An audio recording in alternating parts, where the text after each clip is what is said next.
Muy buenos días, mis hermanas. Hoy llegamos al libro de Primera de Timoteo y vamos a comenzar rápidamente con una oración. Bendito Padre Celestial, en esta hora te damos muchas gracias por este nuevo día, Padre.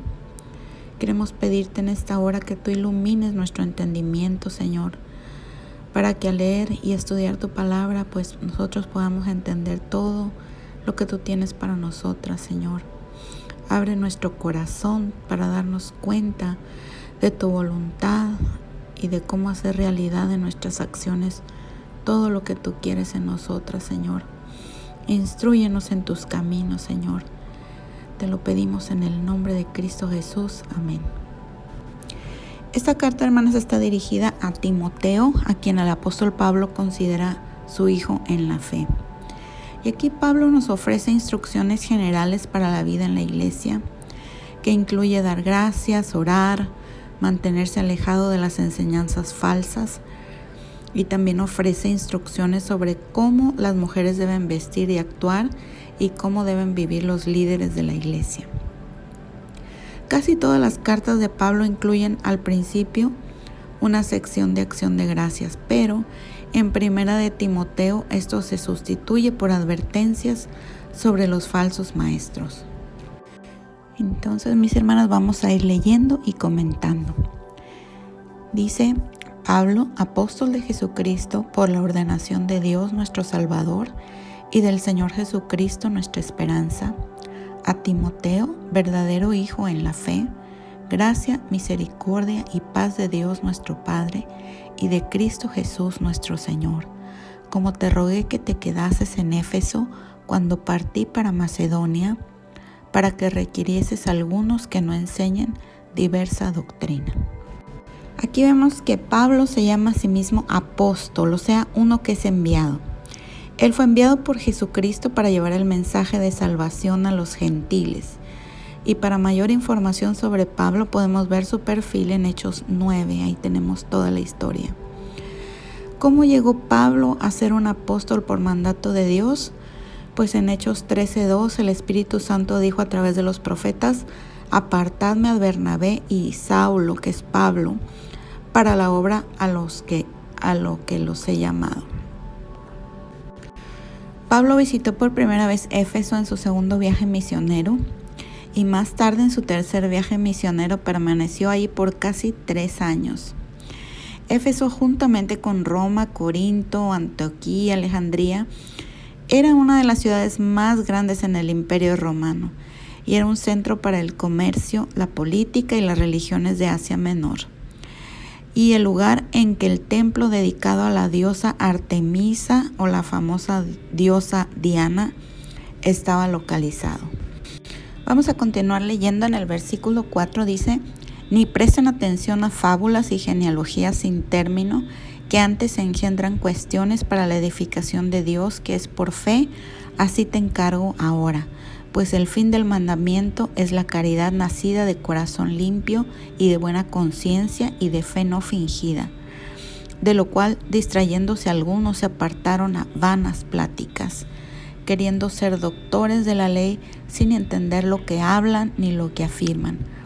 Sabemos, empero, que la ley es buena si alguno usa de ella legítimamente, conociendo esto, que la ley no es puesta para el justo, sino para los injustos y para los desobedientes, para los impíos y pecadores, para los malos y profanos, para los parricidas y matricidas, para los homicidas, para los fornicarios, para los sodomitas, para los ladrones de hombres, para los mentirosos y ladrones de hombres, para los mentirosos y perjuros, y si hay alguna otra cosa contraria a la sana doctrina, según el evangelio de la gloria del Dios bendito, el cual a mí me ha sido encargado.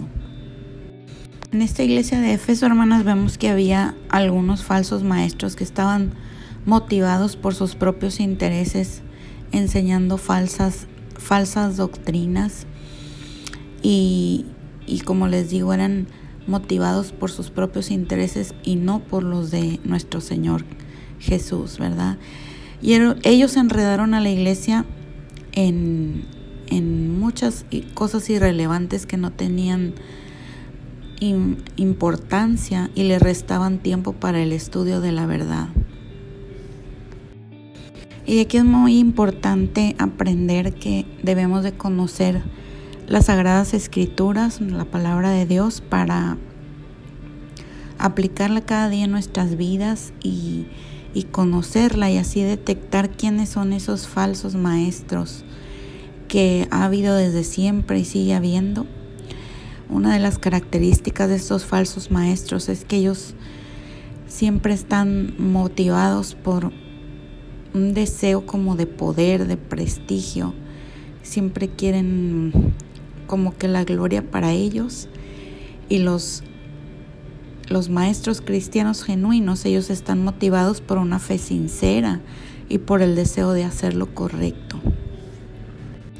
Entonces, de los versículos del 7 al 11 vemos que los falsos maestros querían ser famosos como maestros de la ley de Dios, pero ellos ni siquiera entendían el propósito de la ley. La ley no tenía como objetivo dar a los creyentes una lista de mandamientos a cumplir nada más, sino mostrar a los creyentes su pecado para conducirlos a Dios. En el versículo número 10, donde dice sodomita, se refiere a los homosexuales. Y sabemos que la Biblia específicamente llama a la homosexualidad una conducta pecaminosa. Como una cita podemos poner a Levítico 18:22, ¿verdad? Pero debemos tener mucho cuidado, sin embargo, de condenar solamente la práctica y no las personas, porque las personas pueden ser perdonadas y sus vidas pueden ser transformadas. La gente a veces puede sentirse tan culpable por su pasado que podrían llegar a pensar que Dios jamás podría perdonarlos y aceptarlos, pero si vemos el caso de Pablo, por ejemplo, él se había burlado de las enseñanzas de Jesús. Antes fue blasfemo y persiguió y asesinó al pueblo de Dios antes de llegar a Cristo por fe, como vemos en Hechos 9 del 1 al 9. Y Dios perdonó a Pablo, y no solamente lo perdonó, sino que lo usó poderosamente para su reino. Así que no importa cuán avergonzado esté uno por su pasado, Dios puede perdonarnos, y no solamente perdonarnos, sino usarnos para ser de bendición para los demás. El versículo número 14 dice: mas la gracia de nuestro Señor fue más abundante con la fe y amor que es en Cristo Jesús. Podemos estar seguras, mis hermanas, de que Cristo nos va a ayudar nuestra fe y amor a crecer a medida que nuestra relación con Él se profundice, a medida que nosotras pongamos nuestro tiempo para aprender de la palabra, para orar. En ese momento nuestra fe y nuestro amor irá creciendo. El versículo 15 dice: palabra fiel y digna de ser recibida de todos, que Cristo Jesús vino al mundo para salvar a los pecadores, de los cuales yo soy el primero. Aquí Pablo resume las buenas nuevas de Jesús, que Él vino a salvar al mundo, a todos los pecadores, y ningún pecador está excluido de esa salvación. Jesús no vino nada más para mostrarnos cómo vivir una mejor vida o para desafiarnos a ser mejores personas. Él vino para ofrecernos salvación que nos lleve a la vida eterna.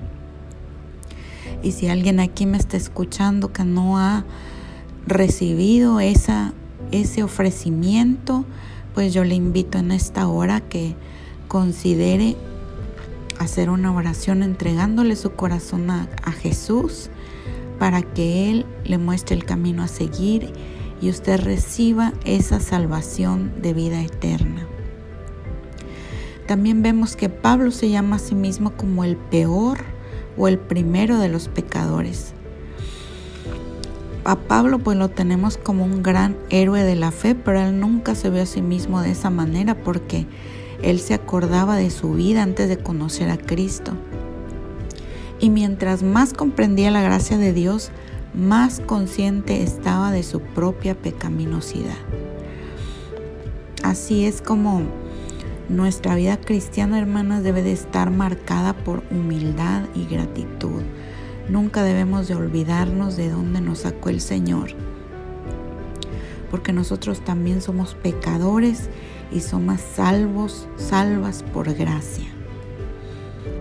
Y por último me voy a brincar hasta el versículo 19 que dice: manteniendo la fe y buena conciencia, la cual echando de sí algunos hicieron naufragio en la fe. Y aquí podemos preguntarnos cómo podríamos mantener una conciencia limpia. Pues sería atesorando nuestra fe en Cristo más que en cualquier otra cosa y hacer lo que sabemos que es correcto, ¿verdad? Cada vez que deliberadamente ignoramos nuestra conciencia a lo que es correcto, pues estamos endureciendo nuestro corazón, y cada vez que endurecemos nuestro corazón, muy pronto nuestra capacidad para diferenciar entre lo que es correcto y que es incorrecto, pues eso va a ir disminuyendo. Pero cuando caminamos con Dios, Él nos va a mostrar por medio de nuestra conciencia, por medio de su palabra, a diferenciar entre lo bueno y lo malo. Entonces debemos asegurarnos de actuar motivados por ese amor, esa fe en nuestro Señor, para mantener una conciencia y que permanezca limpia. Hay mucho más que comentar acerca de detalles que hay en este capítulo, pero hasta aquí lo vamos a dejar. Y mañana continuamos con Primera de Timoteo en el capítulo 2. Dios les bendiga, hermanas.